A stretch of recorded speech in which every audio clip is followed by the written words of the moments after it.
e falar hoje para, né, os colegas, os amigos de Congonhas e região, é para mim uma satisfação.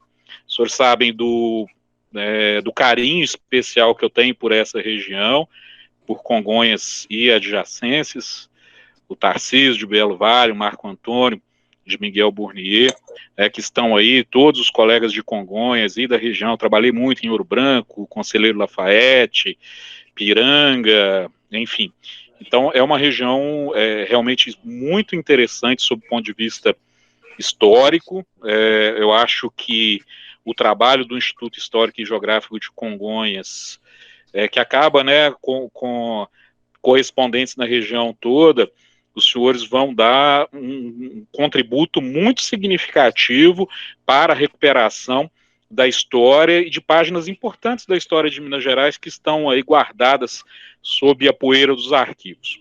E por falar em poeira dos arquivos, o Tarcísio, eu ouvi dizendo aí que ele está pesquisando a família Monteiro de Barros. Fica a dica, eu não sei se o Instituto já tem, mas o inventário do Barão de Paropeba está no acervo da memória do Judiciário aqui em Belo Horizonte, e a versão digitalizada dele existe. Eu considero como um dos documentos mais importantes da região, que ele pega, inclusive, Casa do Gambá, que já está lá na região de Jeceaba. Então fica essa dica aí para os senhores. Agradecer muito, André, pela gentileza do convite, a possibilidade da gente estar conversando. Eu me sinto realmente muito honrado, né, por fazer parte do Instituto na condição de correspondente e poder estar conversando com os senhores aqui hoje. E agradecer também ao Sandoval que é um companheiro de luta e um amigo de vários anos, e que Sandoval eu devo a ele já 2 capas de livros, né, a primeira que ele autorizou a utilização de uma fotografia foi uma biografia que eu escrevi sobre o Aleijadinho, e eu fiz questão de colocar Congonhas na capa dessa biografia, e a foto é do Sandoval. E agora, nesse livro de cunho jurídico, que é uma introdução ao direito do patrimônio cultural, mais uma vez, eu tenho uma paixão pelas obras de Aleijadinho, e eu acredito que o ápice da produção do Antônio Francisco Lisboa, nós vamos encontrá-lo exatamente em Congonhas. Então, mais um motivo para que a gente pudesse ter representada a cidade dos profetas, né, aqui emprestando gentilmente a sua beleza à capa desse livro, a respeito do qual eu vou conversar com os senhores hoje. E eu fiz uma apresentação em PowerPoint, ela é muito curta, são 10 slides apenas. E o meu objetivo vai ser tentar falar menos para que a gente possa debater mais ao final, porque eu acho que isso enriquece, né? Então vou procurar me ater aqui rigorosamente aos 30 minutos que me foram concedidos, e para que a gente possa, ao final, discutir e conversar a respeito, né, da tutela do patrimônio cultural. E vou dizer já para iniciar a nossa conversa, o direito do patrimônio cultural ele tem que ser compreendido e dominado, ainda que de maneira superficial, mas por todos aqueles que querem defender o patrimônio cultural. E eu digo isso com muita tranquilidade, porque para quem conhece a minha trajetória de vida, a minha dedicação ao patrimônio cultural antecede bastante, inclusive, ao meu ingresso na Faculdade de Direito. Eu, ainda na minha adolescência, eu ingressei numa ONG de proteção ao patrimônio cultural e arqueológico na minha cidade, isso lá na década de 1980. Eu fui me formar em Direito em 98 e fui ingressar no Ministério Público em 2001. Então, todas as agruras, as dificuldades, os problemas envolvendo a omissão, o descaso com o patrimônio cultural, eu tive a oportunidade de vivenciá-los na condição de integrante de ONG, a qual eu participo até hoje, faço questão absoluta de não abandonar as minhas origens. E ao longo dessa trajetória com o direito do patrimônio cultural, eu tive que aprender arquitetura. Então eu tive que aprender o que é altimetria, o que é volumetria, o que é taxa de ocupação. Eu tive que aprender arqueologia, eu tive que aprender paleontologia, eu tive que aprender espeleologia, aprender o que é um território kárstico, enfim. E a minha formação é jurídica, e nem por isso eu deixei de ter, não de maneira aprofundada como os especialistas, mas de ter uma noção básica a respeito desses temas. Então, o direito também precisa ser conhecido, ainda que de maneira mais singela, vamos dizer assim, em nível introdutório, por todos aqueles que se preocupam com a defesa do patrimônio cultural. Então, não é coisa só para quem tem formação na área jurídica, e eu vou procurar trazer um novo olhar a respeito do direito do patrimônio cultural. Então, eu passo a apresentação do PowerPoint. Vou ver se eu consigo aqui, André. Ok.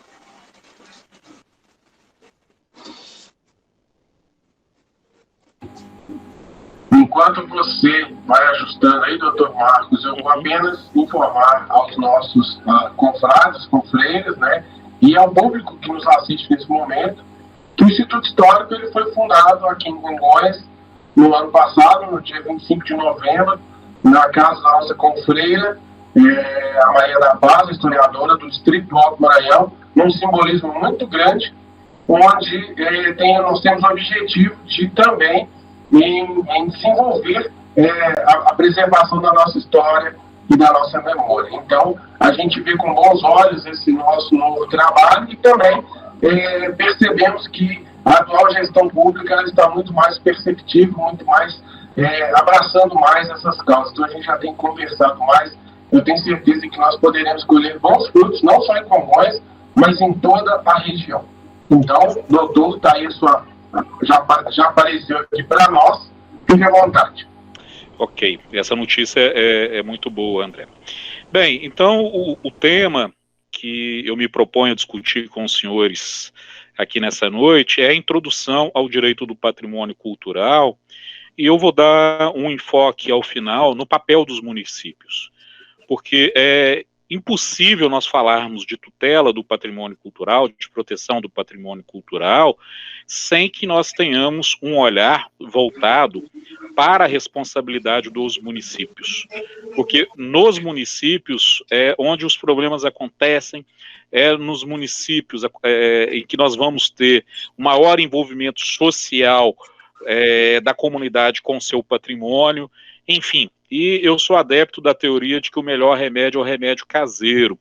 Então, nós precisamos deixar de lado aquela, às vezes, concepção que, no meu modo de entender, é equivocada, de que sempre temos que acionar o IPHAN, sempre temos que acionar o IEFA, quando, na verdade, nós precisamos assumir um pouco mais das nossas próprias responsabilidades.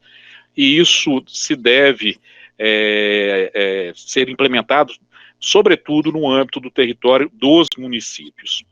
E, para isso, o direito do patrimônio cultural é uma ferramenta muito importante. Bem, eu começo a falar com os senhores a respeito da evolução da proteção ao patrimônio cultural ao longo dos tempos. Na verdade, a tutela do patrimônio cultural no Brasil não é algo recente. Nós temos, desde o século XVIII, alguns indícios já de tentativas de se institucionalizar, ou pelo menos de se dar tratamento jurídico e protetivo a bens integrantes do patrimônio cultural. O registro mais antigo do qual eu tenho conhecimento é de 1742. Mas, se nós pegarmos, e aqui em razão do tempo eu preciso fazer um recorte cronológico, em tempos mais recentes, o grande divisor de águas, vamos dizer, os alicerces básicos para a tutela do patrimônio cultural brasileiro, nós iremos encontrá-los na Constituição Federal de 1934. Por que isso? Até aquela quadra da história, a propriedade, o direito à propriedade, era considerado como um direito absoluto, um direito que não se sujeitava a restrições. Então, a pessoa que era detentora, que era proprietária de alguma coisa, ela tinha o direito de livremente usar, dispor, gozar e fazer o que ela bem entendesse com aquele patrimônio, sem que houvesse qualquer possibilidade de limitação ao exercício desse direito.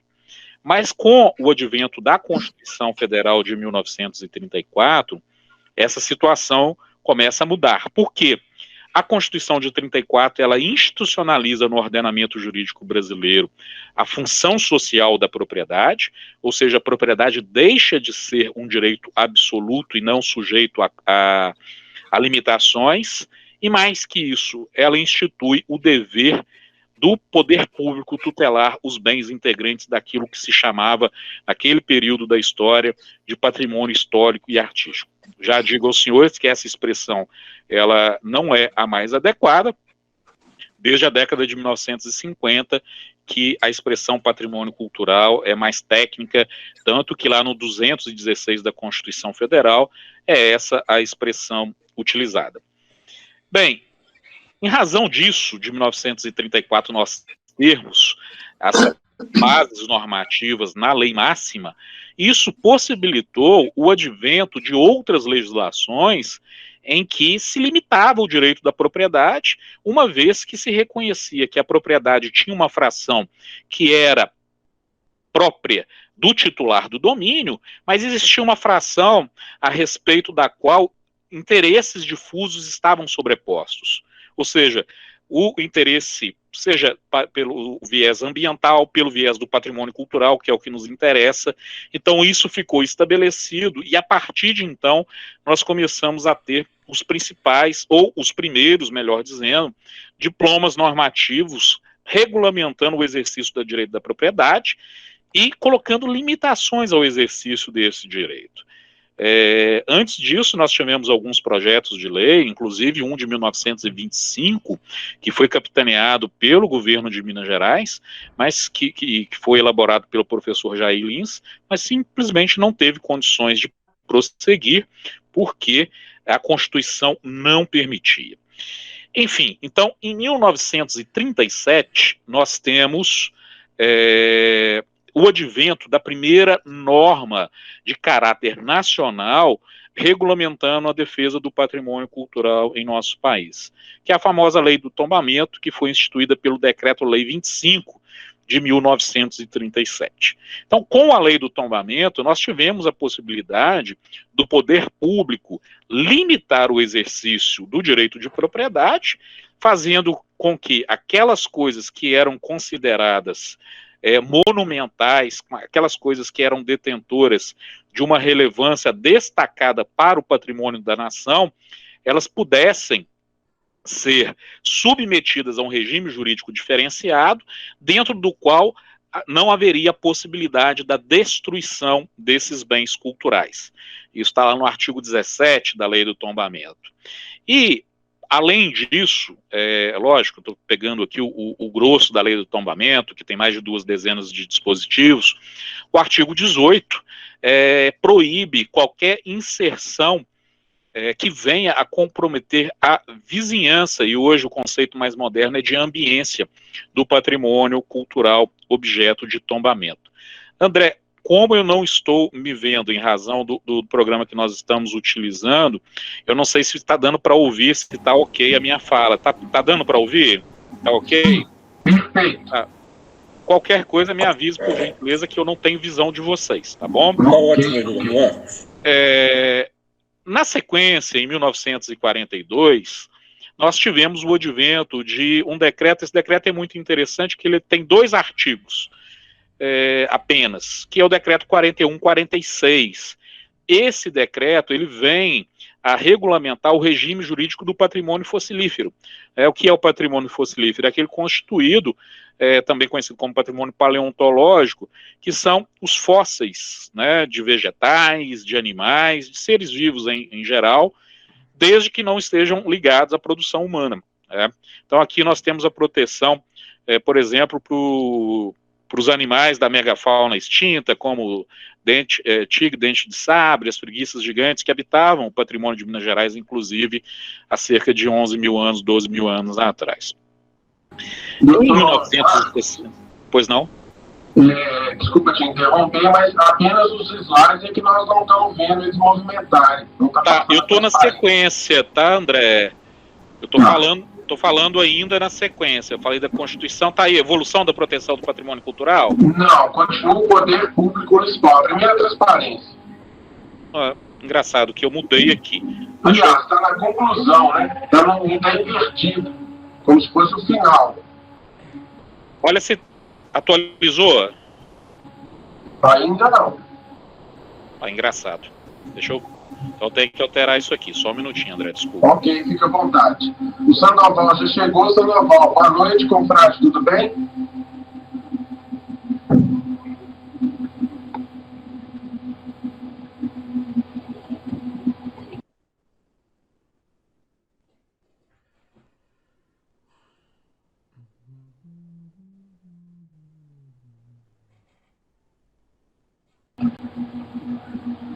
Agora sim, carregou o primeiro slide, né, a introdução ao direito de patrimônio cultural, o papel dos municípios.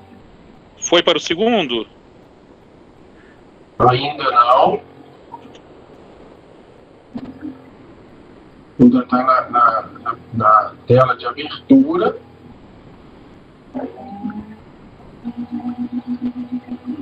Eu já mudei para o segundo aqui.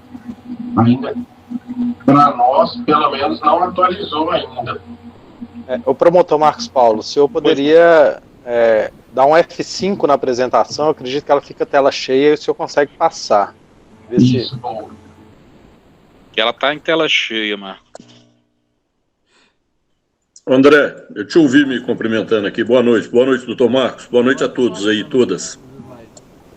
Agora atualizou. Boa noite, Sandoval. Apareceu a evolução da proteção? Sim. Agora sim. Então vamos ver se agora a gente vai. Então, na sequência, então a gente tem a Constituição de 34, o Decreto-Lei 25, e eu parei aqui no 4146, Patrimônio Fossilífero. Tá dando para acompanhar aí? Sim. Então, beleza. Bem, em 1961, nós tivemos o advento da Lei 3924, que é a Lei de Proteção do Patrimônio Arqueológico Nacional. Essa lei, por coincidência, completou 60 anos de existência ontem, dia 26 de julho. E nós tivemos um regime jurídico que protege todos os sítios arqueológicos existentes no nosso país. Então, de maneira diferente do que acontece com o tombamento, que para cada bem cultural você tem que instaurar um processo administrativo e a proteção se dá individualmente, ou seja, a cada bem que você queira proteger, a menos que seja um conjunto, por óbvio, você tem que instaurar um processo. No âmbito do patrimônio fossilífero, no âmbito do patrimônio arqueológico, a proteção decorre da própria lei. Não há necessidade de nós termos um processo administrativo. No caso do patrimônio arqueológico, a ficha de registro do sítio arqueológico é o instrumento que se utiliza para delimitar o bem arqueológico e dar a individualização necessária para sua proteção. Na sequência, nós tivemos a Lei 4845 de 1965. Essa lei trata da proteção a todo o patrimônio cultural produzido até o fim do período monárquico em nosso país.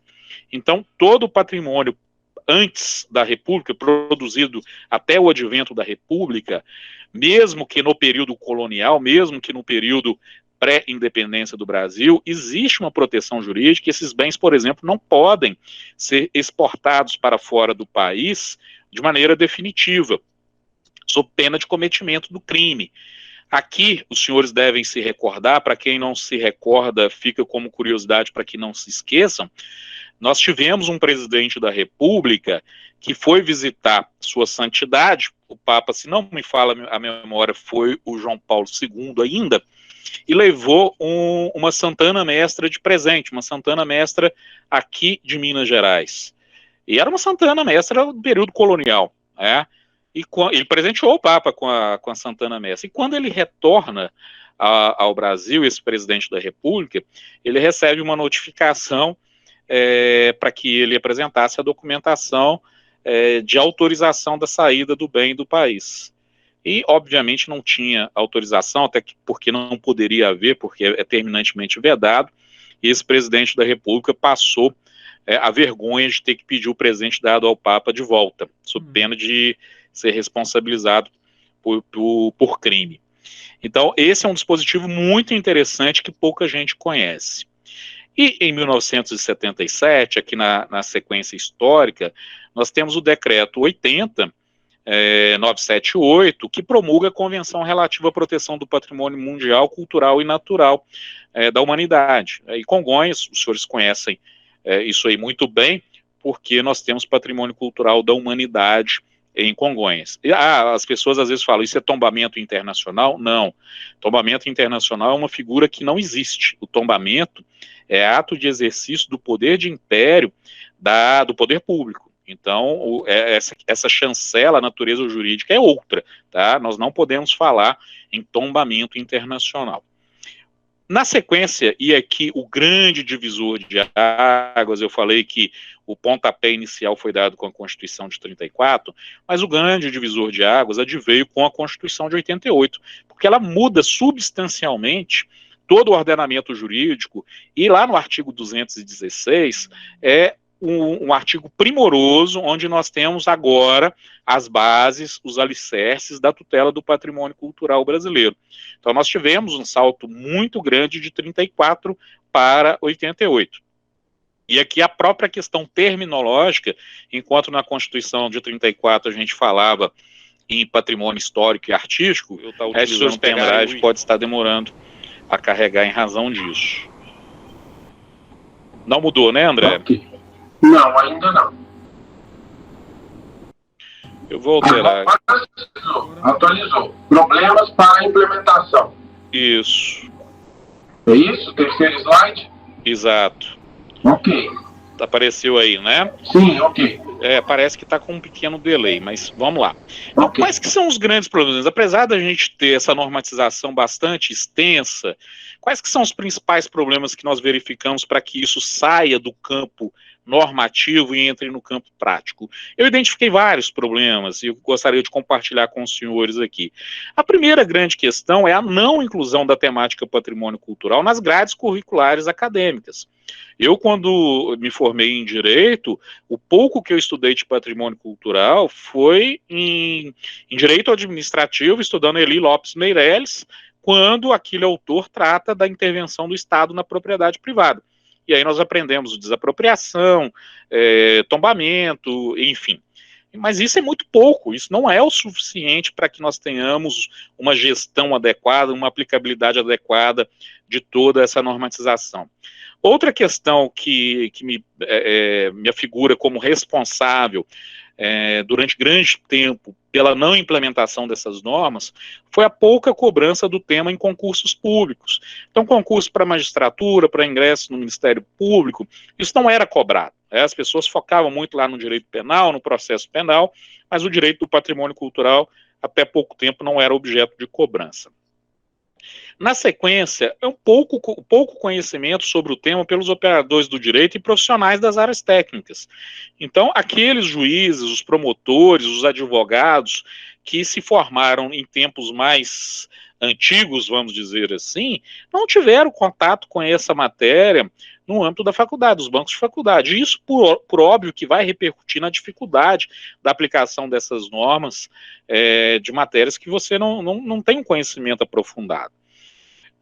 Um outro problema que me afigura é a inexistência, até pouco tempo, da definição de princípios que estabelecessem uma interpretação harmônica e coerente de todas essas normas. Porque vejam, senhores, eu peguei coisa lá de 1937 e trouxe normas aqui de 2001. Nós temos 8 décadas de normas que é uma verdadeira colcha de retalhos. E a única forma que nós temos para costurar esses retalhos é através dos princípios. E esses princípios não haviam sido identificados.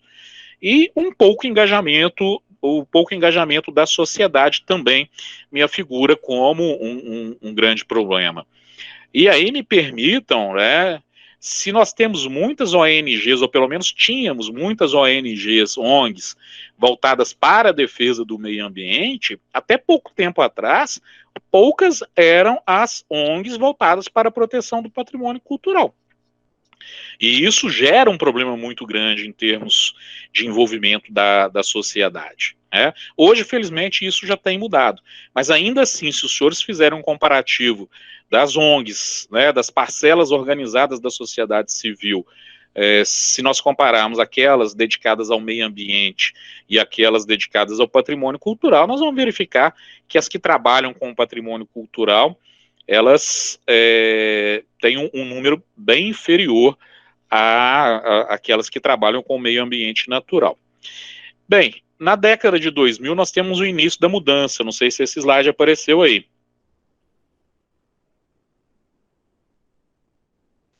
Apareceu, André? Ainda não. Vamos verificar se ele vai aparecer, então. Deve demorar um pouquinho, né? Mas vai, com certeza, atualizar. Se atualizar, me avise, por favor. Okay. Então, na década de 2000, nós tivemos o início da mudança. Por quê? Nós tivemos a caracterização do patrimônio cultural como uma das dimensões do meio ambiente. Então, nos manuais de direito ambiental, a partir da década de 2000, os autores já começaram a ter uma compreensão de que meio ambiente não se resume meramente ao seu aspecto naturalístico, a água, a fauna, recursos hídricos, enfim. Mas ele tem um conceito mais alargado em que nós vamos ter dimensões do meio ambiente. E nós vamos ter a dimensão natural, que é a mais conhecida, nós vamos ter a dimensão urbanística, que diz respeito ao ordenamento da cidade, nós vamos ter a dimensão laboral, que diz respeito ao meio ambiente do trabalho, e nós vamos ter a dimensão cultural, que é integrada pelos bens que compõem o patrimônio cultural brasileiro. Nós tivemos ainda, como avanço, a criação de estruturas especializadas no âmbito do Ministério Público. Então, por exemplo, no ano de 2003, foi criado um grupo especial de promotores de justiça para atuarem na defesa do patrimônio existente nas cidades históricas de Minas Gerais. E eu fiz parte desse grupo, na época eu era promotor de justiça de Piranga, e a primeira reunião desse grupo, inclusive, Tarcísio, aconteceu lá na Fazenda Boa Esperança. Tem fotos disso lá em 2003. E na época eram apenas 32 promotorias, se não me falha a memória. Eu não me recordo quem que era o colega que estava em Congonhas em 2003, mas com certeza estava presente nesse evento. Eu lembro do Zé Lourdes, de Ouro Branco estava, enfim. Então, em 2005, nós tivemos a criação da Coordenadoria Estadual de Proteção do Patrimônio Cultural, da qual eu fui coordenador desde a sua criação até o ano de 2016. Então, eu fiquei aí de 2003 a 2016 trabalhando muito fortemente com o patrimônio cultural e tive a grata satisfação de trabalhar em defesa do patrimônio cultural de Congonhas durante bastante tempo. Eu não sei se já passou aí para o próximo slide, década de 2000? Não, ainda não atualizou. Eu vou, na hora que terminar isso aqui, eu vou tentar salvar na área de trabalho para a gente evitar esse problema. Na sequência, nós tivemos o início de uma produção doutrinária muito forte a respeito da tutela do patrimônio cultural. Então, foram quando surgiram as primeiras obras. Eu tive a oportunidade de ser um desses autores pioneiros, eu não sei se alguém conhece, mas eu tenho um livro chamado Tutela do Patrimônio Cultural Brasileiro, que foi lançado em 2006 pela editora Del Rey, foi o primeiro livro que eu produzi sobre o assunto. E vários outros colegas, a Ana Marquesan, a Inês Virgínia Prado Soares, enfim, só para citar mais alguns colegas que também atuaram nesse tema.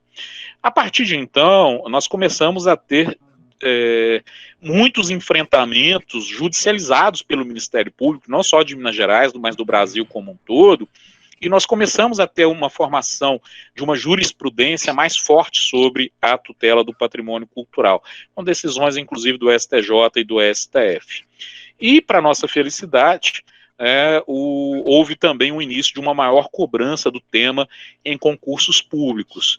E isso permitiu que nós tivéssemos os meninos, né, como nós chamamos, os concurseiros, para ingresso no MP, para ingresso na magistratura, estudando essa matéria. Por exemplo, eu fui examinador do concurso de ingresso na carreira do Ministério Público de Minas em 2008. E, por óbvio, que eu cobrei muito patrimônio cultural, entre as outras disciplinas das quais eu fui examinador. Então, hoje a gente já tem uma geração mais familiarizada, vamos dizer assim, com a proteção do patrimônio cultural no seu dia a dia. Eu vou...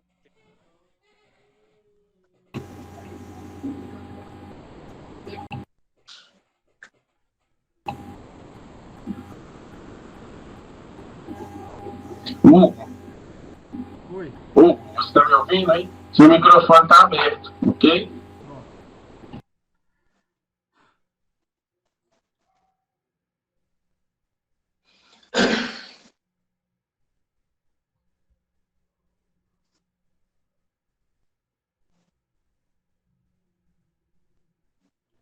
Tá me ouvindo, André? Sim, perfeito. E o slide é um novo ramo da ciência jurídica. Opa, então acho que agora vai dar certo. Ok. Bem, então, senhores, considerando, né, essa mudança na interpretação, o que nós chegamos à conclusão?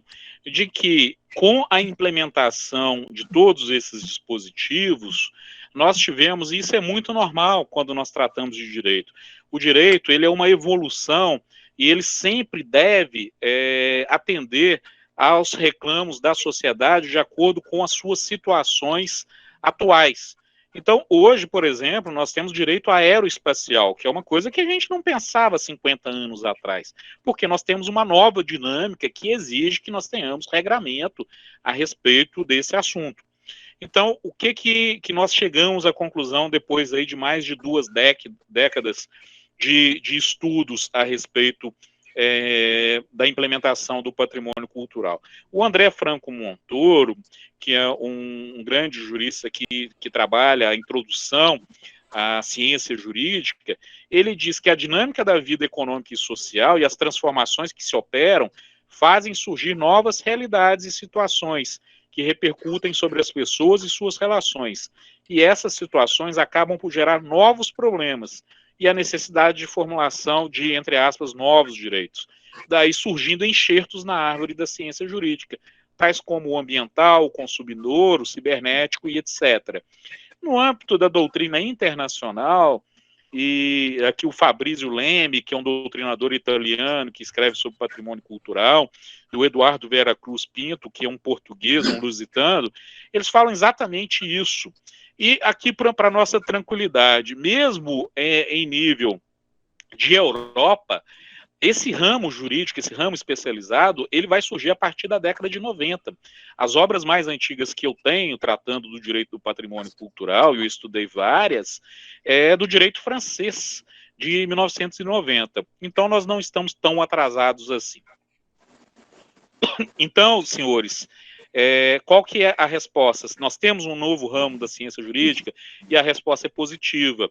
E nesse livro que eu escrevi, que eu trato exatamente desse tema, e são 10 capítulos em que eu abordo a questão do patrimônio arquitetônico, arqueológico, a participação comunitária, enfim, eu chego à conclusão de que, ante os conflitos instaurados em solo nacional, em razão dessa tomada de consciência cidadã e essa consequente necessidade do estudo específico sobre um domínio antes pouco explorado, surgiu o direito do patrimônio cultural brasileiro, que pode ser considerado como um ramo especializado do direito público.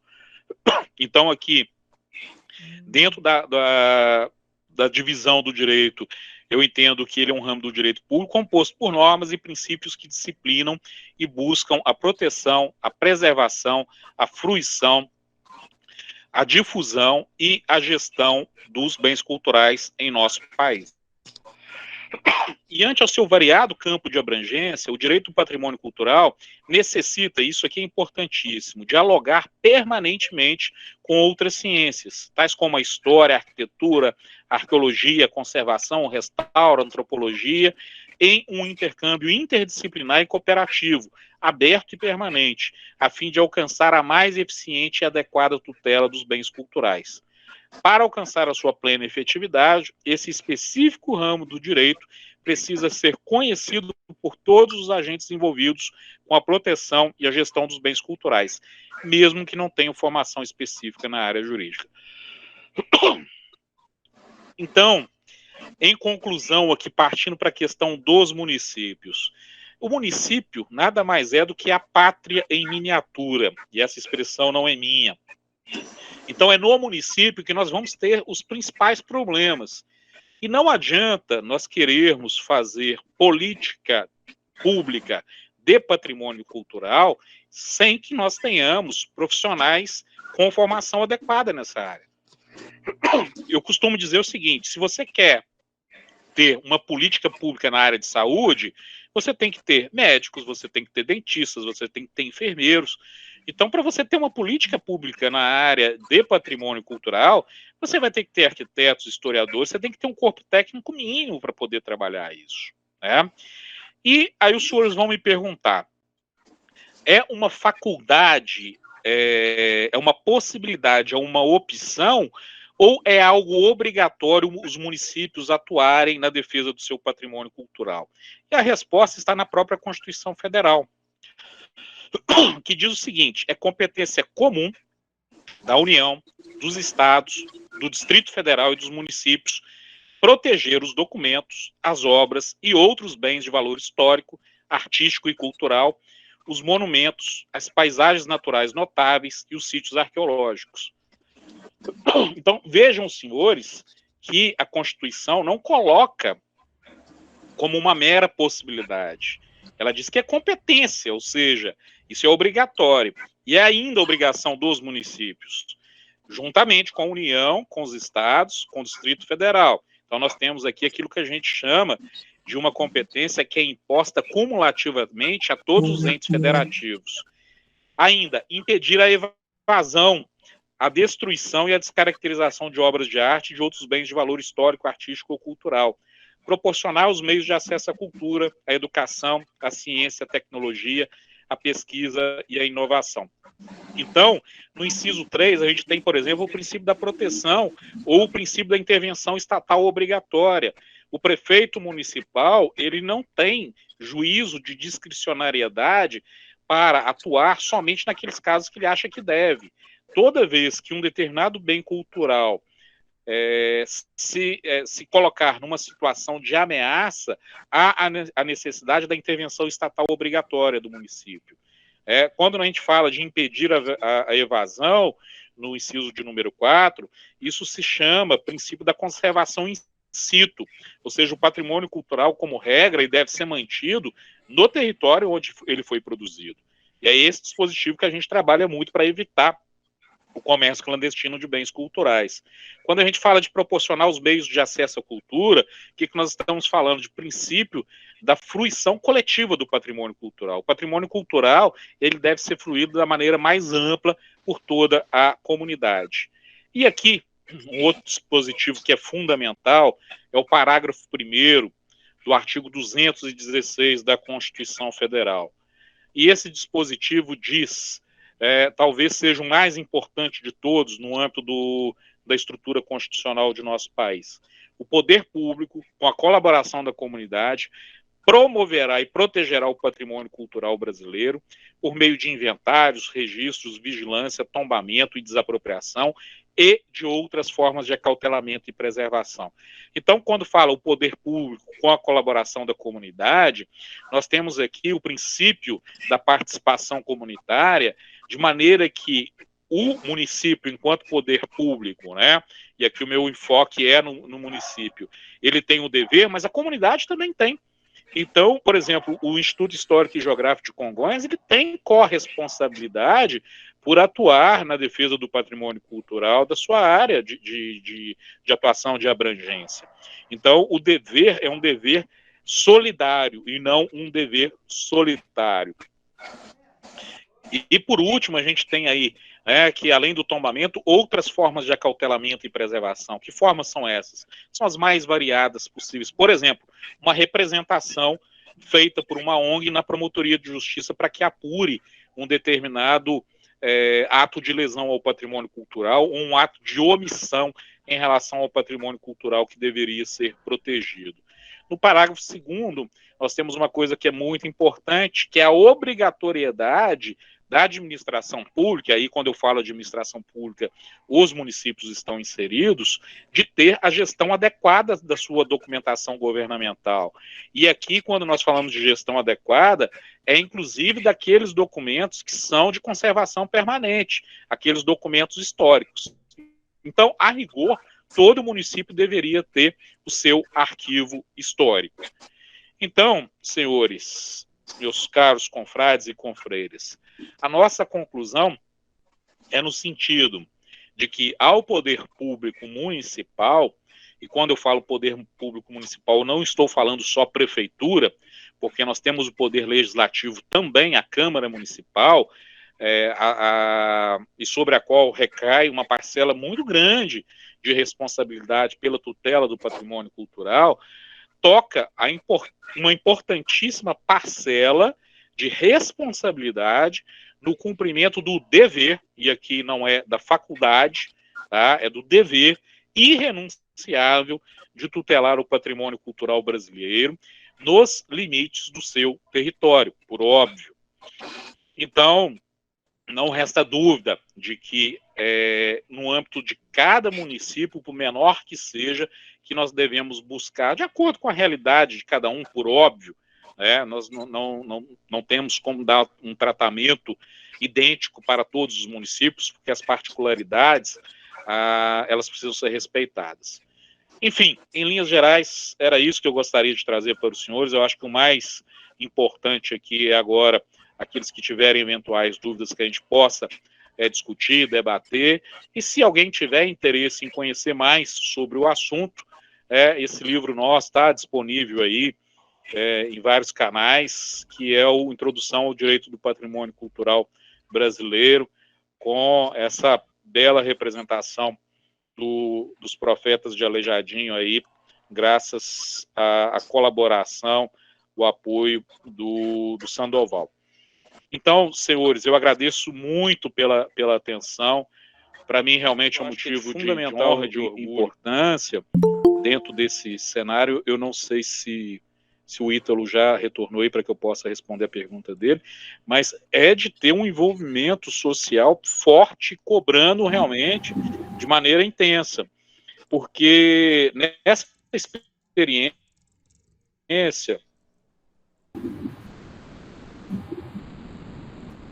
desses anos todos, a Sidneia que está aí de Ouro Preto, não é isso? Sim, Ouro Preto.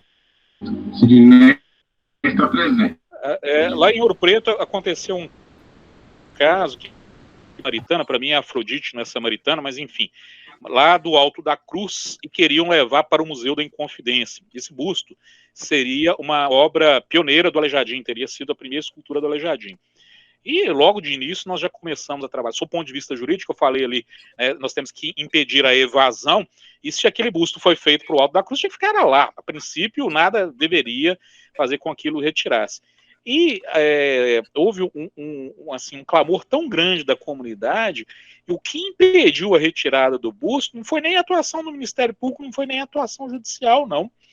É porque a sociedade se revoltou de maneira tamanha com aquela situação e fizeram um abraçaram mesmo o chafariz onde estava o busto da Samaritana e começaram a tocar o sino da igreja de Santa Efigênia em tom fúnebre, e quem que teve coragem de retirar aquilo de lá? Então, o que houve de fato e que impediu foi a atuação da comunidade, não foi nem a força jurídica, não.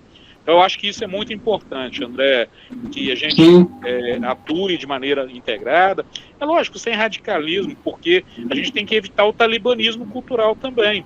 Porque o talibanismo cultural, que é aquele de querer proteger tudo a qualquer custo, isso gera descrédito para a proteção, porque a gente tem o ponto de equilíbrio, o ponto exato. E, infelizmente, não dá para engessar o mundo, a verdade é essa. Então, nós temos que ser práticos, né? Mas eu acho que esse envolvimento é muito importante. Se o Ítalo já estiver aí, eu respondo a questão do Mona. Não, mas ele ainda não voltou, mas temos aqui primeiro a manifestação da Marielle, te parabenizando pela apresentação, que vai adquirir aí o seu livro. O Henrique Santos, ele está dizendo aqui como está atualmente o cenário espeleológico como patrimônio cultural, e que você comentou isso na apresentação. Eu gostaria que falasse um pouco mais sobre isso. E também a Sidneia Santos, que gostaria de se manifestar em breve. Então, tem a primeira pergunta do Henrique Santos. Como está atualmente o cenário espeleológico como patrimônio cultural? Sim, Henrique, a sua pergunta é muito boa. Agora, é aqueles problemas que nós temos muito na implementação, né? Que o Carlos Drummond de Andrade, né, o nosso conterrâneo, dizia o seguinte: as leis não bastam, os lírios não nascem das leis. E o que faz realmente mudar a realidade é a implementação, a aplicação. E nós tivemos com o decreto 6.640 de 2008, que alterou 99556, que é o que trata da proteção do patrimônio espeleológico. Agora nós temos a gradação das cavidades, né? As cavidades que podem e as que não podem sofrer intervenções. E um dos itens considerados para que uma cavidade natural seja enquadrada no grau de relevância máxima, que seria uma espécie de tombamento, porque essa cavidade não poderia sofrer alterações, nem impactos negativos, severos, é exatamente a sua relevância histórica e cultural. E aí, o que nós temos? Um verdadeiro jogo de empurra, porque o IBAMA e os órgãos ambientais responsáveis pela classificação dos bens culturais diz que essa atribuição é do IPHAN e dos órgãos de proteção do patrimônio cultural. E o IPHAN e os órgãos de proteção do patrimônio cultural dizem que isso é responsabilidade de quem faz a classificação das cavidades. Eu não estou atualmente, né, na Promotoria Estadual do Patrimônio Cultural, a minha área de atuação atualmente é criminal, mas há necessidade, eu cheguei a escrever sobre isso, tá aí no Conjur, de a gente acabar com esse jogo de empurra, porque alguém tem que ser responsável por isso. Qual que é a minha percepção? A minha percepção é de que a avaliação deva ser feita pelo próprio órgão ambiental, porque essa questão de deixar poderes excessivos nas mãos de alguns órgãos que são muito sujeitos a pressões políticas, sobretudo, não que os órgãos ambientais não sejam, mas, por exemplo, no caso lá de Mariana, o rompimento da barragem de Fundão, uma das maiores decepções da minha vida eu tive com o IPHAN, que autorizou a inundação de sítio arqueológico e histórico para construir uma barragem que era desnecessária. Aquilo ali foi uma das maiores decepções que eu tive na minha vida, sabe? Então, eu acho que na ótica atual, a gente deve exigir isso dos órgãos ambientais responsáveis. Ok, doutor. Então, respondido aí o Henrique Santos. Inscritos nesse momento, a Sidneia Santos, o Marco Antônio, a Verônica Fernandes, o Fábio Dulce e o Tarcísio Martins. Então, pela ordem, Sidneia, com a palavra, por gentileza. Obrigada, boa noite, todas, todos e todes. Doutor Marcos Paulo, eu já começo a minha fala dizendo a falta que o senhor faz aqui na nossa região. A gente teve a sorte de tê-lo aqui, atuando com a gente em várias questões extremamente importantes. Essa do busto, né, do chafariz do Alto da Cruz é um desses casos. Outro caso importante foi a atuação do senhor com a gente em Miguel Burnier, e aí aproveito para saudar os amigos Marco e Karina, que são guerreiros, assim, valentíssimos nessa luta, que é muitas vezes desleal. Eu tenho também essa luta extremamente desleal, que é a luta contra a mineração. Recentemente, a gente foi surpreendido aqui pela Sagodi Mineração, querendo minerar o alto da Serra de Mariana, que impactaria diretamente a Serra de Ouro Preto e, em grande parte, a Serra do Veloso. A Serra do Veloso, desde 2013, a gente tenta que ela seja um Mona-E ou um Mona-M, mas sem sucesso até então. Burnier, a gente, né, Marco, já não tem mais o que dizer das coisas que estão acontecendo lá. E quando eu vejo o senhor falando, aguardem que tem surpresas aí de Congonhas, que essas surpresas se estendam a Burnier. A gente tem decolonizado muito a fala, sobretudo essa fala sobre a Inconfidência Mineira. A Inconfidência partiu de Miguel Burnier também. E eu gostaria de dizer isso, assim, de dizer da falta que o senhor faz aqui, né, nessas causas que o senhor compreendia tanto junto com a gente e que sabia ouvir a comunidade, principalmente, que é o mais importante. Obrigado, Sidney, obrigado pelas palavras. E isso que você colocou aí é uma coisa que é interessante. Eu sempre preguei isso quando eu estava na coordenadoria, que é da gente atuar em rede. Não adianta essas causas serem causas de um exército de um homem só. Não adianta. E quando nós temos atuação em rede, o que isso propicia? Que quando um companheiro de luta venha a ser abatido, né, ou que esteja ainda que provisoriamente fora da possibilidade de combate, que os outros continuem a combater. E isso é muito importante. Não podemos ficar dependentes de uma única pessoa. Isso tem que ser, de fato, uma construção coletiva e buscar o envolvimento de todos e cobrar, por óbvio, enfim. Essa questão das serras aí já passou da hora, é um verdadeiro absurdo. A questão da Serra de Mariana, eu trabalhei no tombamento lá do Gogô e Santo Antônio, aquilo ali é um dos maiores patrimônios que nós temos no Brasil, né? E não é um conjunto de Mariana, é um conjunto que começa ali na Pedra de Amolar, que você tem na dobrada da serra, e vai até Antônio Pereira, né? Então é um negócio gigantesco aquilo ali. E outra coisa, o tombamento, eu não sei se os senhores têm conhecimento, ele foi anulado, o tombamento do Morro de Santana, Santo Antônio e Gogô foi anulado na justiça, uma decisão de minha parte, assim, incompreendida de minha parte, e até essa forma acho que incompreensível também, e houve, né, na época lá do Roque Camelo, enquanto prefeito, uma tentativa muito forte em Mariana, e o IFAM, em âmbito nacional, falou que não ia tomar, e não abriu sequer o processo de tombamento, né? Então é uma situação muito grave, isso me preocupa. A Serra de Ouro Preto, só o que existe na Serra de Ouro Preto, aí pegando do Veloso, indo até o Morro da Queimada, etc., é o suficiente para você ter um tombamento nacional daquilo ali, né? E tudo que está embaixo de Ouro Preto é decorrência do que foi feito lá em cima, porque o ouro saiu, foi dos morros, né? Então, não dá. É a mesma questão de Congonhas. Não faz sentido para mim a gente não ter proteção para as betas que nós temos, como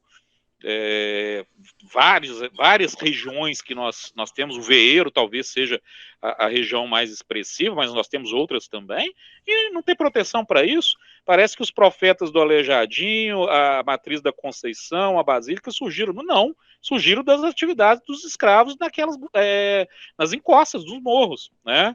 Então a gente tem que ter uma compreensão para além do mero resultado dos trabalhos que eram produzidos por outras classes e que são fundamentais para esse patrimônio, né? Então eu acho que isso é muito importante. A gente tem que ter um olhar para além do óbvio, né? Eu acho que isso é muito importante.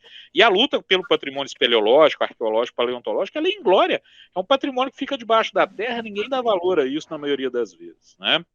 Mas eu acho que a questão que está acontecendo em Mariana e essas ameaças que estão rondando o Ouro Preto também, isso aí, a gente tem os momentos de dificuldade para a gente crescer, né? Então, que todos possam se unir em torno disso e levantar a voz e dar um basta, porque realmente é inconcebível que se cogite de mineração naquelas áreas.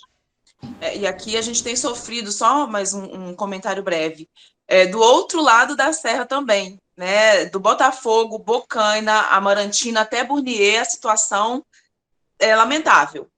Queriam instalar uma UTM ao lado da capela do Botafogo.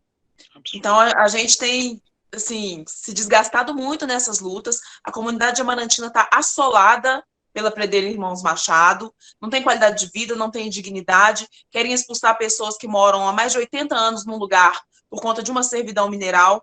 A coisa por aqui anda bem complicada. Pois é. E por isso a gente tem que ter essa dimensão do direito do patrimônio cultural, inclusive para manejar as ações populares, as ações civis públicas, no caso de omissão dos legitimados, outros legitimados, né? Muito bem, Sidney, doutor Marcos, muito obrigado. A gente tem também essa consideração, esse carinho com o Ouro Preto é muito grande. A gente sabe que essa luta ela não será em vão, né? Tem que lutar mesmo, tá certo? Embora pareça difícil, mas a gente tem que engajar mesmo. E Congonhas, lá no seu passado também, em 1978, teve uma atitude parecida com essa, o pessoal de Ouro Preto, Congonhas também defendeu os profetas quanto, aliás, algumas peças sacras das capelas iriam ser removidas e emprestadas, sem a consulta prévia da população, ao Museu de Arte Moderna do Rio de Janeiro, em 1978. Então a população também não deixou. Eu fiquei impressionado com aquele material, viu, André? Exatamente. Eu não fiz a menção aqui porque eu não fui testemunha do que ocorreu, mas aquilo ali merece livro, né? Aquilo ali merece muita divulgação. Até se não é ação, se não é atitude da população, era tudo muito mais difícil, né? Sem dúvida. E essa atitude da população em intervir, que não deixou que esse patrimônio saísse, e 2 meses depois o museu, lamentavelmente lá no Rio, ele se incendiou. Talvez essas peças, se lá estivessem, não estariam aqui mais para contar essa história. Da mesma forma, como a Sidneia cita a importância da região de São Julião, Miguel Burnier, o Crockett, na história da Inconfidência Mineira, muito antes nos Emboabas também, nas roças das Congonhas, como eram citados ali, os contrafortes da Serra do Deus Te Livre, já foi palco de emblemáticas disputas que vão redundar lá na frente, resultar lá na frente na criação da capitania das Minas Gerais. Então, nós temos uma história fortíssima aqui contigo entre Congonhas, Ouro Branco, Ouro Preto, Belo Vale, e por aí afora vai. Na sequência, nós temos agora a manifestação do Marco Antônio, por gentileza. Boa noite a todos. Boa noite, promotor Marcos Paulo. É um prazer revê-lo, poder falar com o senhor. Como a Sidneia falou, realmente o senhor está fazendo muita falta na nossa região. A gente sabe da luta, e quando iniciamos os trabalhos de valorização e preservação no distrito de Miguel Burnier, nós estivemos muito bem amparados pelo senhor nas questões realmente da defesa e de buscar ali alguns reconhecimentos.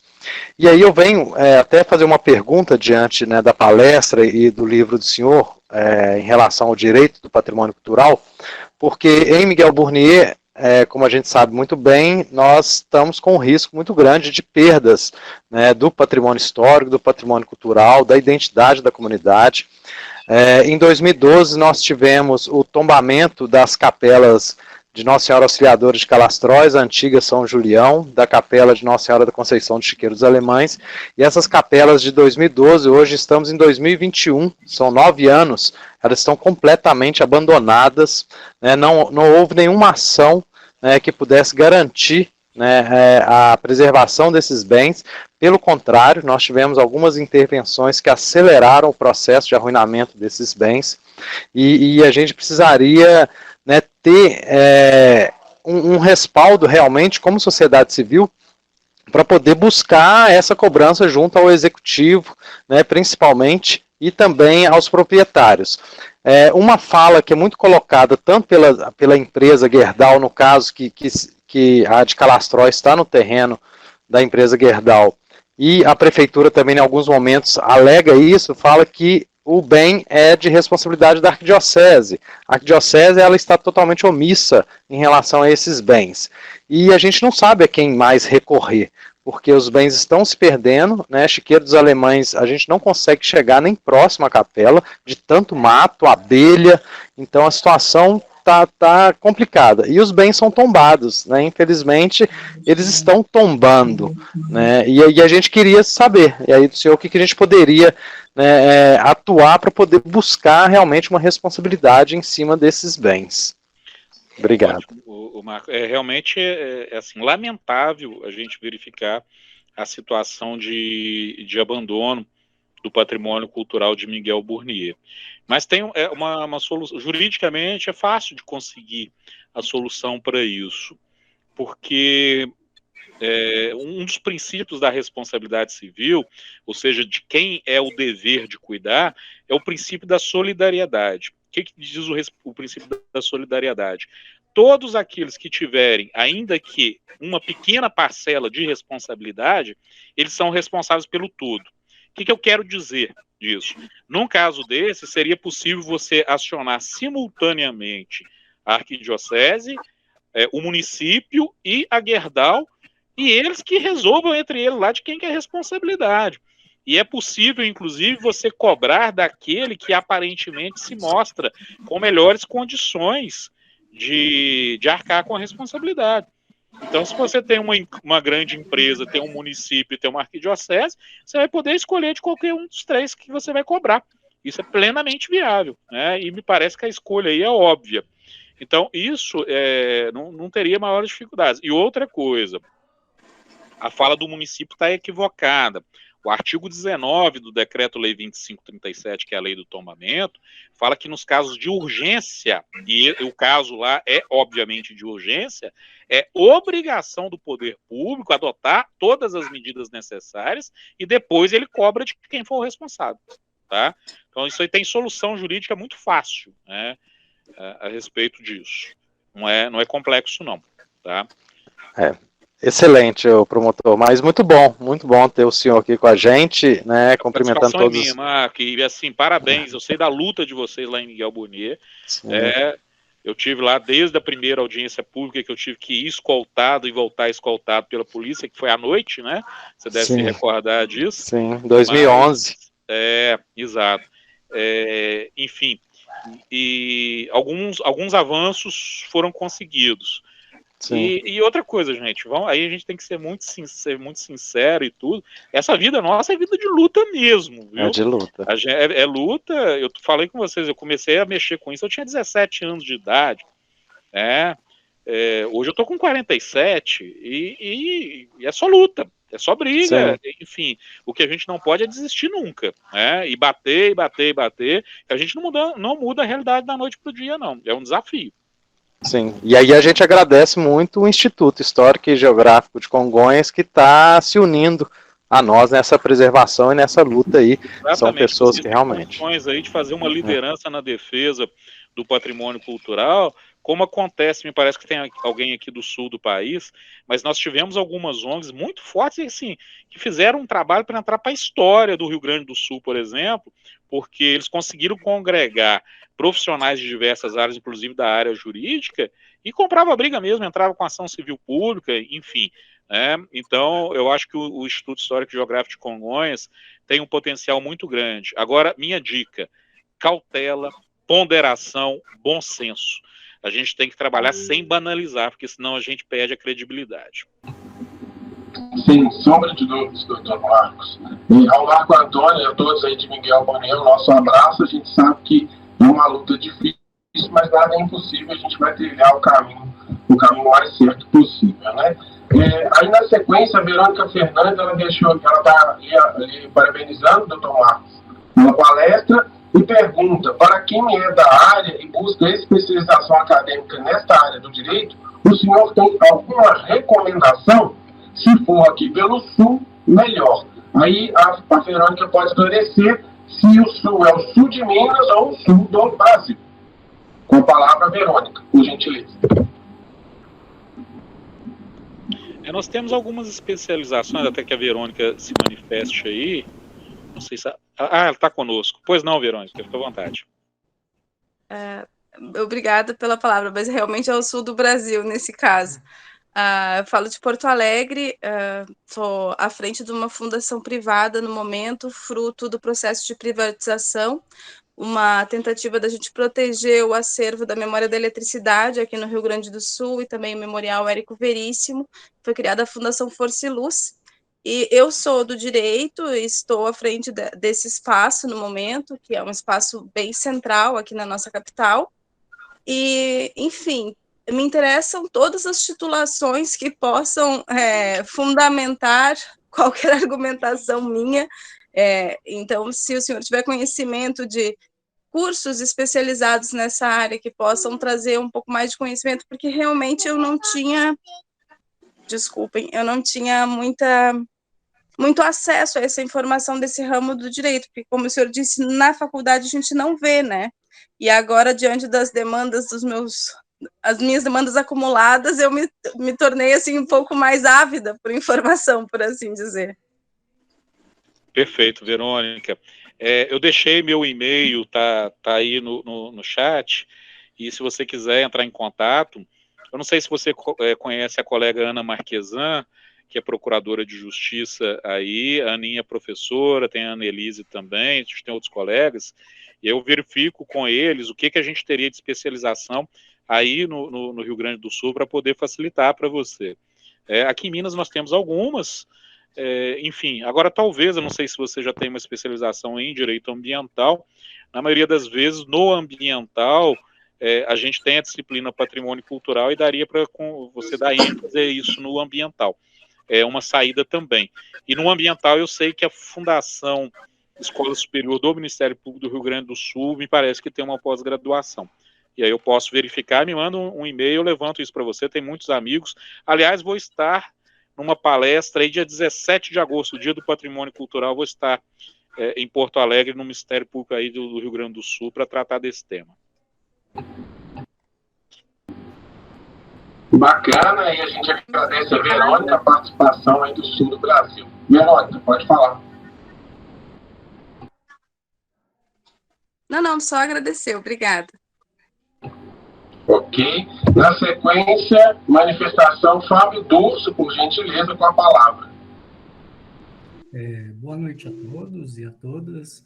Primeiro, queria agradecer ao Instituto Histórico e Geográfico de Congonhas pela oportunidade e parabenizar o promotor Marcos Miranda pela palestra, né? Meu nome é Fábio, eu sou sociólogo, falo aqui de Viçosa, mas sou natural de Lafayette. Sou mestrando no programa de Patrimônio Cultural aqui da Universidade Federal de Viçosa e me especializando em gestão e conservação do patrimônio cultural no Instituto Federal de Minas Gerais, em Ouro Preto. A minha pergunta é basicamente simples, mas um pouco direta, promotor. Eu queria entender e ver na sua visão se o Decreto-Lei número 25 de 1937, ele carece de uma atualização para atender as demandas da sociedade. Ótima pergunta, Fábio. E a minha resposta é muito direta, eu tenho plena convicção disso. Não sei se eu estou certo, mas a lei do tombamento merece ser tombada de tão boa que ela é. E nós temos que deixar de lado a percepção, no meu modo de entender, equivocada de muitos brasileiros, de que achar que leis antigas são leis ruins. Não necessariamente. O Decreto-Lei 2537, ele foi um esforço muito grande, resultado, né, de trabalhos dos maiores especialistas que nós tínhamos naquela época. A parte jurídica, inclusive, foi feita pelo Jair Lins, que era professor aqui de Direito em Minas Gerais. A parte técnica pelo Rodrigo Melo Franco, nosso conterrâneo aqui de Belo Horizonte. E o que o Decreto-Lei 2537 precisa não é de atualização do seu texto legal. Até porque, no atual momento que nós vivenciamos, eu não espero nada de positivo de Congresso Nacional e de governo federal. Tudo aquilo que tem chegado em termos de modificação da legislação é em sede de retrocesso, lamentavelmente. Então, eu acho que é um perigo muito grande, porque a partir do momento que você abre um processo legislativo para alterar uma norma, você perde o controle daquilo. Você pode ter um projeto muito bom, mas que depois, por pressões políticas e etc., vai desvirtuar. Você pega o Código de Processo Civil, que é de 2015, ele revogou o direito de preferência que estava no Decreto-Lei 2537, e foi um dos maiores problemas, um dispositivo aparentemente inócuo, mas, na verdade, foi lobby de colecionadores de São Paulo e do Rio de Janeiro, porque era o maior fundamento jurídico que a gente se valia para resgatar peças sacras retiradas ilicitamente de Minas Gerais. Então, o que eu entendo é que o Decreto-Lei 2537 ele atende plenamente à situação atual e basta que ele seja lido sob as luzes da Constituição Federal. E a Constituição Federal, pelo fato de ser a norma fundante, todas as outras leis precisam retirar a sua validade dela e de acordo com aquilo que ela preconiza. Então, a gente tem alguns dispositivos ali que não foram recepcionados, o artigo 1º é um deles, na sua integralidade, não na sua integralidade, mas enfim, o que há necessidade é que nós tenhamos uma interpretação, uma boa interpretação do Decreto-Lei 2537, e isso a gente faz com doutrina e com jurisprudência, e não com alteração da lei necessariamente. A gente pega nos Estados Unidos, tem uma Constituição lá que tem mais de 2 séculos de vigência e que está lá atual, né? É lógico que ela vai tendo adaptações, interpretações, mas eu acho que tentar mexer na lei do tombamento é um risco. Eu tenho alguns amigos que defendem um código de defesa do patrimônio cultural. Me perguntam o que eu acho. Falei, eu tô fora, disso eu não participo. Porque eu sei que qualquer alteração que vier vai ser para pior. No cenário atual. Não, perfeito. Plenamente atendido, agradeço mais uma vez. Eu que agradeço, Fábio. Eu agradeço ao Fábio pela participação. Um abraço ao Maurício Vieira, né, diretor do nosso patrimônio histórico aqui também, título de patrimônio. Bem-vindo. A Marielle, ela manda um recadinho aqui para a Sidney, quando puder, passar um contato para a Marielle Carneiro e o Sidney, por gentileza. O próximo é o nosso amigo, confrade Tarcísio Martins, de Belo Vale. Com a palavra, Tarcísio. Boa noite, doutor Marcos, boa noite a todos. O senhor tratou da questão da competência dos municípios em relação aos cuidados do patrimônio. Todos nós aqui vivemos uma região riquíssima, né? Nós temos a Serra da Moeda e nela estão instalados, assim, todos esses patrimônios do século XVIII, né? Mas aí a gente tem esse problema com a mineração. Eu vou fazer uma pergunta um pouquinho depois sobre essa questão da mineração, mas esse ano, em Belo Vale, o poder público ele fez um contrato com uma empresa que instalou 5 antenas de TV nos distritos. Uma dessas antenas foi instalada em Boa Morte, um povoado que o senhor conhece, do século XVIII, onde tem uma capela tombada e que, com a sua indicação, nós restauramos essa capela, a própria AFA, Associação do Patrimônio Histórico, Artístico e Ambiental de Belo Vale. E eu questionei através da AFA, e essa instalação dessa antena foi dada em um sítio do patrimônio histórico inventariado e tombado num cruzeiro magnífico, né? Então, foi instalada ali uma antena de 40 metros de altura.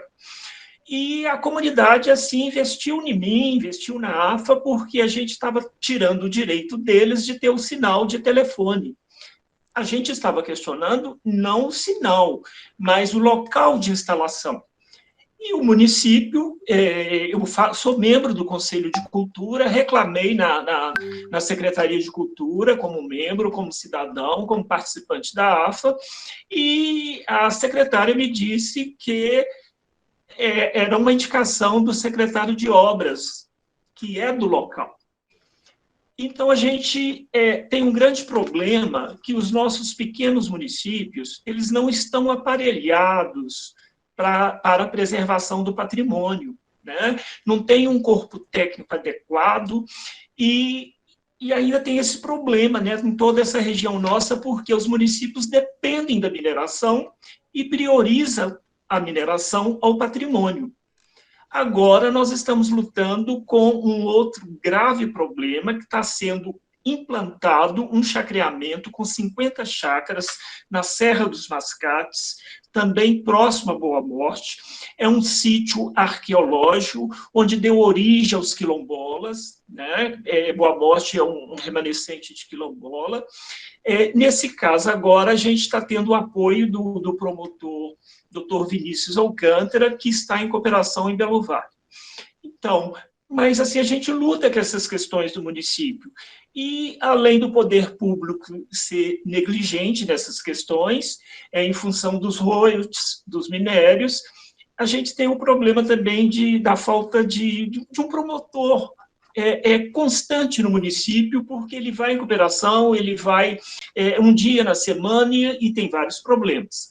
Então, esse é um dos graves problemas, né? A gente está perdendo patrimônios, assim, incríveis, né, em função da mineração. Então, minha pergunta, a minha exposição é essa, e agora eu queria saber do senhor como tratar a mineração hoje no Brasil, especialmente em Minas Gerais, uma vez que ela detém todos esses patrimônios que estão em terras de suas propriedades. Como é que o senhor vê essa questão? Como que a gente sai disso aí? O Tarcísio, realmente essa situação da instalação de torres de telefonia, é um problema que se alastrou.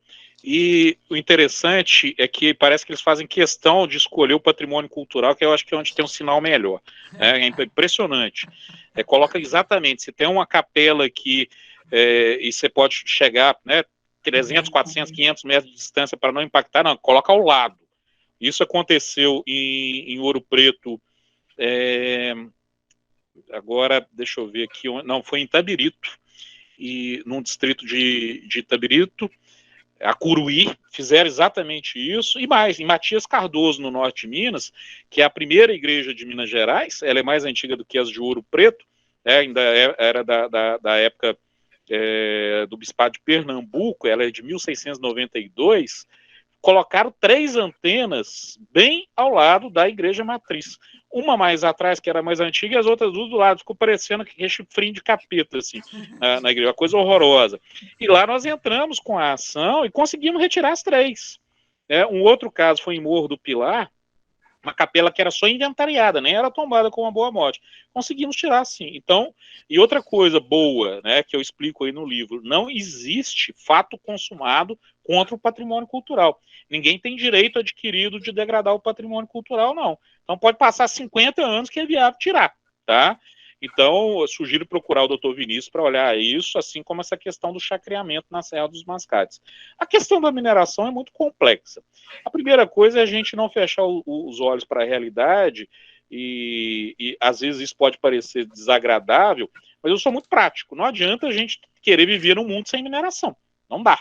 Agora, o que há necessidade é de minerar onde pode minerar, né? Então, a gente tem algumas áreas que eu acho que devem ser áreas, infelizmente, de degradação permanente. São áreas que já estão tão impactadas e que já não tem nada, então que faça a exploração ali. Agora, áreas que estão preservadas, como a gente tem Serra da Moeda, que a Gerdau está querendo estender ali Várzea do Lopes, né, para a região sul, e tantas outras, essas áreas é inconcebível que a gente permita esse tipo de coisa, né?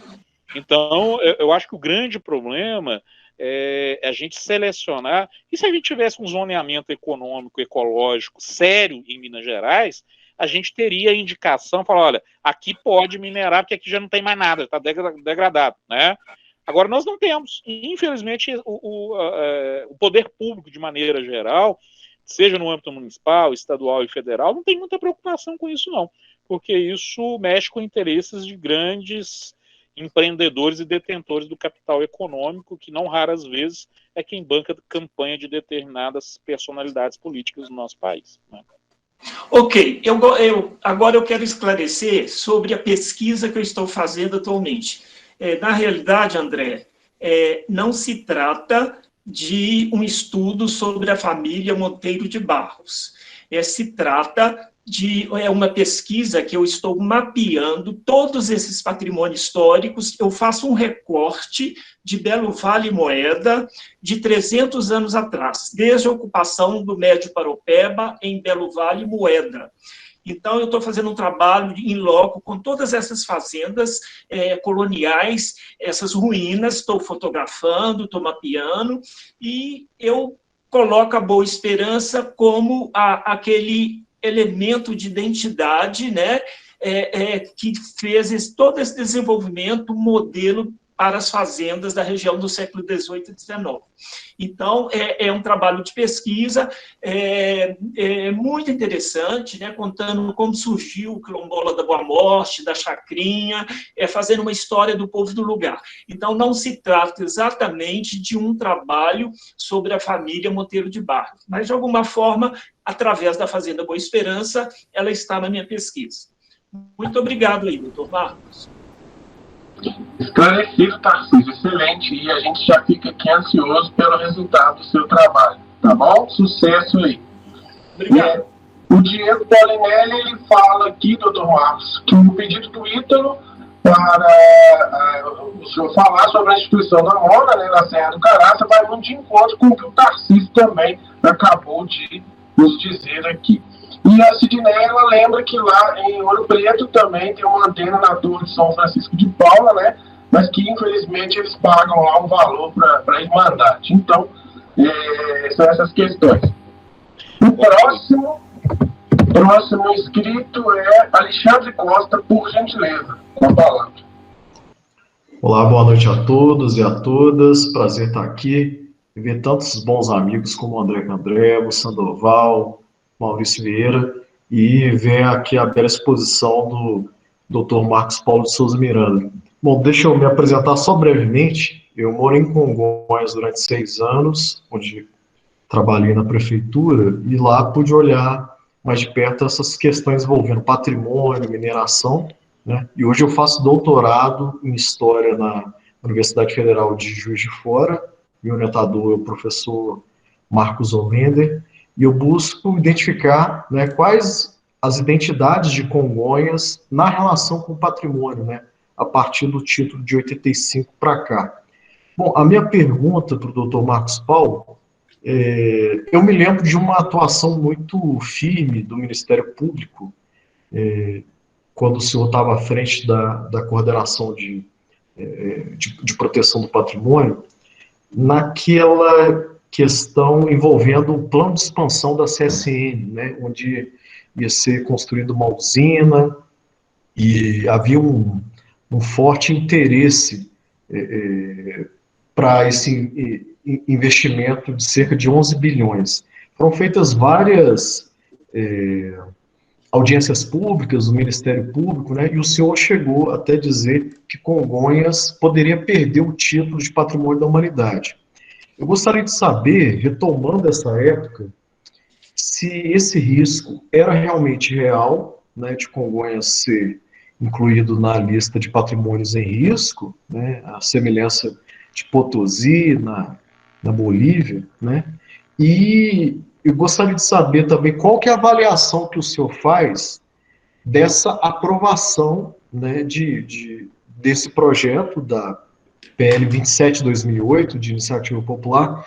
Ele foi aprovado na Câmara em 20 de dezembro de 2012, bem no finalzinho do ano, mas ele anulou em parte os planos da CSN, mas eu gostaria de saber qual que é a avaliação que o senhor faz da aprovação, se isso abriu alguma brecha para explorações futuras, né? E um último detalhe, eu gostaria de fazer um pedido pessoal, se eu poderia procurar o senhor para falar desse período da sua atuação em Congonhas, né? Eu acho que o senhor tem aí elementos muito importantes. Na minha pesquisa eu utilizo a história oral, né? Algumas pessoas aqui colaboraram, como o Sandoval, o André Candreva, trazendo esse olhar de dentro, de quem vivenciou essa experiência, que eu acho que é diferente de qualquer acesso a documento que a gente possa ter.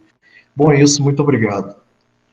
Ótimo, Alexandre, agradeço pela pergunta, e o risco era real, sim, né? Eu tenho muita responsabilidade naquilo que eu coloco meu nome, que é o único patrimônio que eu tenho. E eu assinei, junto com o Dr. Vinícius, uma recomendação para o IPHAN, para que se abstivesse de autorizar qualquer tipo de intervenção no Morro do Engenho, sob pena de, em o fazendo, que nós iríamos formalizar o pedido de perda do título de Patrimônio Cultural da Humanidade. E isso não foi uma ameaça desprovida de fundamentação jurídica ou uma aventura, não. Foi muito bem pensado isso, e com muita responsabilidade, porque a Convenção Internacional de 72, que eu trouxe aqui, ela não é uma carta de intenções, não. Porque país algum tem o seu patrimônio reconhecido como patrimônio da humanidade, se não for por requerimento próprio, porque a Unesco não entra em nenhum país para poder declarar patrimônio, e que não haja um compromisso formal de adotar todas as providências para a proteção daquele bem. E o que eles queriam fazer era simplesmente aniquilar a moldura paisagística do conjunto do patrimônio artístico ali da Basílica e do Adro dos Profetas, enfim, daquilo que é tombado em nível nacional.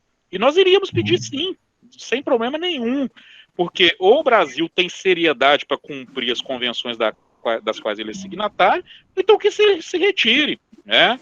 E tanto é sério esse risco que Brasília, pelo fato da prefeitura estar autorizando a colocação de grades nos pilotis dos prédios, e era algo vedado pelo projeto original, chegou a entrar na fase amarela da Unesco, com risco de perda do título de patrimônio da humanidade. Então, isso existe sim. Né? E foi muito bem pensado e não foi para jogar para a galera, não. A gente faria mesmo. Assim como chegou a ser feito em São Luís do Maranhão, em razão do abandono do centro histórico. E eu acho que, eu não sei se você teve a oportunidade de conversar com o doutor Vinícius já, mas o doutor Vinícius, que é o promotor de justiça responsável, esteve comigo, eu era meramente coadjuvante, né, apesar de estar na coordenação estadual, mas o promotor, de fato, era o doutor Vinícius. Então, eu sugiro aí que tente um contato com ele, porque eu acho que toda a memória, ele detém isso de uma maneira mais aprofundada que eu, e eu, como estou fora de combate na área do patrimônio cultural, eu tenho evitado de me manifestar nesse tipo de coisa. Mas, eventualmente, a gente pode voltar a conversar a respeito disso, tá, Alexandre? Mas tenta lá com o Vinícius primeiro, que eu acho que... O doutor Marcos Paulo, o doutor Vinícius, eu troquei alguns e-mails com ele, e ele manifestou interesse, sim, em contribuir com a pesquisa, né? Ele está um pouco atarefado por causa, parece que ele está com duas varas, né? Então ele está com muitos compromissos, mas ele se dispôs a pega depois, não sei se você já tem a cópia na íntegra do inquérito civil público, que tudo aquilo que eu fiz está escrito lá, né? Inclusive a recomendação, enfim, o tombamento. E só voltando, a questão do projeto de lei não adiantou nada, apesar de terem mexido, não protegeu como a gente queria, mas nós, através de um termo de ajustamento de conduta, nós transformamos aquela área toda numa unidade de conservação. Então, como diria um antigo ministro aí, aquilo é imexível, não consegue, tá? Então, por parte do Ministério Público, nós conseguimos estar averbado no registro de imóveis da CSN, eles não conseguem mexer naquilo ali. Mineração no Morro do Engenho é coisa fora de cogitação. E a gente deve muito ao envolvimento da sociedade de Congonhas. Sandoval foi um dos grandes líderes naquela ocasião, junto com vários outros, porque o Ministério Público sozinho não resolve problema nenhum, não. Nós não somos aqui super-homem, não. Se não tiver esse amparo da sociedade, a gente, lógico, não deixa de lutar, mas a luta fica muito mais difícil. Só um parênteses, essa questão da unidade de conservação, você recorda o ano? Foi através do TAC, o Sandoval tem isso. Tá, do TAC. Foi no TAC. 2016, Alexandre. 2016? Foi a mesma coisa que nós fizemos com Várzea do Lopes. Várzea do Lopes não tinha a proteção nem do inventário. Que nós conseguimos a briga do Várzea do Lopes com base num boletim de ocorrência, que eles deram o azar de terem destruído uma caverna, e eu fui lá e eu vi a caverna destruída. E com isso nós conseguimos a unidade de conservação. E aqui respondendo ao colega que fez a pergunta do Mona, lá de Caraça, foi o Ítalo. O Ítalo, eu acompanhei até 2016. O Monumento Natural Estadual, o MONA-E, do Caraça, ele está previsto na Constituição do Estado de Minas Gerais. Então não tem muita margem de discricionariedade para aquilo, não. Tem que sair. Não saiu ainda por causa de questão econômica e de mineração, sobretudo mineração de ouro. Você sabe de qual empresa eu estou falando. Então, o que há necessidade? Há necessidade de ter engajamento social e cobrança nisso. Né? Uma boa parte já está protegida pela RPPN do Caraça, mas ainda tem muita coisa ali. E a gente tem, inclusive, um sítio fossilífero, né, da formação Fonseca, que está dentro dos limites da proposta do monumento. Eu acho que aquilo é essencial para a proteção do patrimônio cultural de Minas Gerais. É uma riqueza. A gente tem as chapadas de canga ali, com lagoas em canga, que são únicas, não tem outras em Minas Gerais. Então, tentar a mobilização mesmo, e o contato lá, o doutor Marcelo é o coordenador da área de patrimônio cultural atual, e é muito engajado, muito combativo, fazer contato lá com ele, com os colegas, enfim, para que isso tenha segmento, porque é inconcebível. E outra coisa, a Constituição já falou, a Constituição do Estado de Minas Gerais já instituiu pela Constituição um monumento, falta a definição de limites, apenas isso. Ô, doutor, se me permite, só para acrescentar, já tem um movimento da sociedade civil aqui, tá, em Catas Altas, Inclusive, está em pauta no Legislativo aqui um projeto de lei para a criação, né, a nível municipal, para suprir a falha, né, foi apresentada essa delimitação, né, junto, mas parece ter um lobby muito forte aí, né, tanto de parte do poder público, quanto da iniciativa privada, que a gente sabe muito bem de quem se trata, que está fazendo as coisas caminharem muito devagar. O Ítalo é uma das pessoas que está trabalhando muito com afinco nisso para tentar instituir essa mona aqui, sabe? Mas está muito complicado. Ótimo, Diego. E uma coisa, eu trato disso lá no livro também, não existe hierarquia de nível de proteção. Então, os efeitos jurídicos do monumento natural municipal são os mesmos de um monumento natural federal, tá? Então, o município não tem uma proteção menor, não. As proteções são idênticas, apenas os níveis de proteção que são distintos. Então, não adianta, o patrimônio cultural tombado em nível municipal tem menos proteção. Não tem não, é exatamente o mesmo nível de proteção, tá? Olha isso. E aproveitando, falando de ameaça de mineração, eu não sei se tem alguém aí de Brumadinho, eu não sei se o trabalho do Tarcísio está chegando até Brumadinho também, mas fiquem de olho numa fazenda que tem no Córrego do Feijão, as ruínas, na verdade, de uma fazenda, que é a Fazenda Ponte Alta, tá? Essa fazenda está muito próxima lá de onde houve o rompimento, e existem alguns grandes empreendimentos que pretendem se instalar exatamente naquela área. E para quem não sabe, essa fazenda era a famosa fazenda da Paropeba do Alvarenga Peixoto, que aparece nos autos de devassa da Inconfidência Mineira, tá? Então não é aquela fazenda Paropeba que está indo ali, aquela é outra, tá? Não tira a importância dela. Aquela Paropeba, que é chamada Paropeba do Redondo, ela pertenceu à família do Fernão Dias Paes Leme, eu tenho documentos sobre isso. Agora, a verdadeira Paropeba do Alvarenga Peixoto está no território de Brumadinho, no Córrego do Feijão. E os vestígios são maravilhosos, inclusive com betas de extração de ouro. Tá, Tarcísio? Fica de olho nisso, que é um patrimônio do Paropeba, que se não for feito nada com urgência, nós vamos perder. Nós estamos sabendo disso, doutor, inclusive nessa questão aí da Gerdau, aqui na Serra da Moeda, em Moeda, que vai acontecer um movimento agora no sábado, às 10 horas, essas ONGs aqui estão bastante integradas, Brumadinho, Moeda e Belo Vale, a gente está atuando aí em conjunto nessas questões, ok? Excelente, fico mais tranquilo. Muito bem, dando sequência, o próximo inscrito é o Sandoval, com a palavra Sandoval. André, pessoal, boa noite, doutor Marcos. Reitero aí meus cumprimentos, meus agradecimentos aí pela sua brilhante palestra, sua participação conosco no Instituto e também, como disse aí, o pessoal ainda estava entrando aí, eu fiquei muito feliz com ter sido brindado aí com a escolha da foto, né, que eu fiz aí para a capa, muito bom.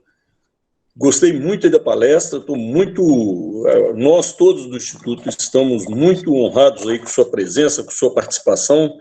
E essa última pergunta aí do Alexandre a respeito do Morro do Engenho, doutor Marcos, o trabalho que foi feito lá, a melhor maneira mesmo de conhecer o Alexandre é pegar a cópia integral do inquérito civil. A gente pediu do doutor Vinícius que determinasse a digitalização desse inquérito, eu não sei se já conseguiu. Então é um trabalho que vai ficar para a história de Congonhas para todo sempre, como os profetas, como os passos, né? Foi uma defesa muito importante, e exemplar para vários outros locais, né? Você já imaginou, se esse Morro do Engenho tivesse caído, pelo amor de Deus, isso aí não... A comparação que nós fizemos à época foi de derrubar a Serra do Curral em Belo Horizonte, né? E parece que já estão querendo derrubar, né, doutor Marcos? Estão querendo pegar pelas beiradas, né? Estão querendo pegar pelas beiradas. O problema nosso hoje, quem citou mineração aí, serve para todos, essa observação que eu vou fazer, a gente tem que ser realista de que o vetor econômico hoje está absurdamente forte, né? O minério está a $210 a tonelada na China, com a paridade do dólar a R$5. Então isso aí é trator em cima de trator, para passar por cima de qualquer coisa, né? De qualquer forma, Minas, as empresas estão fazendo de tudo. O que está acontecendo em Bounier, como o Marco falou, e a gente presencia, tenta cooperar, Croquet-Sá, por exemplo, está na divisa entre Congonhas e Ouro Preto, as 30% da água que abastece Congonhas vem de Croquet, via Córrego Macaquinhos. Estão fazendo uma pilha lá que vai abafar simplesmente as 3 nascentes que formam o Macaquinhos. Né? E Congonhas nem incluída como área de influência direta foi, não tem declaração de conformidade da prefeitura, e se tivesse também sairia, né? A gente sabe que sai. A responsabilidade hoje, infelizmente, de governantes é um horizonte muito curto, né? De 4 anos, é o mandato. O cara pensa no mandato, na reeleição, essa coisa toda, e quando vê, os resultados estão ficando aí para dezenas, centenas de anos, né? Se tivesse derrubado o Morro do Engenho, o que era? Bilhões e bilhões de anos para formar aquelas nascentes, aqueles cursos d'água que abastecem a cidade. E se a proteção não foi o ideal, ela foi o possível, né, Dr. Marcos? A luta foi muito acirrada. Muito acirrada. E eu acho que... Oi, André. Deixa eu te interromper, o que é bom passa tão rápido, né? Mas já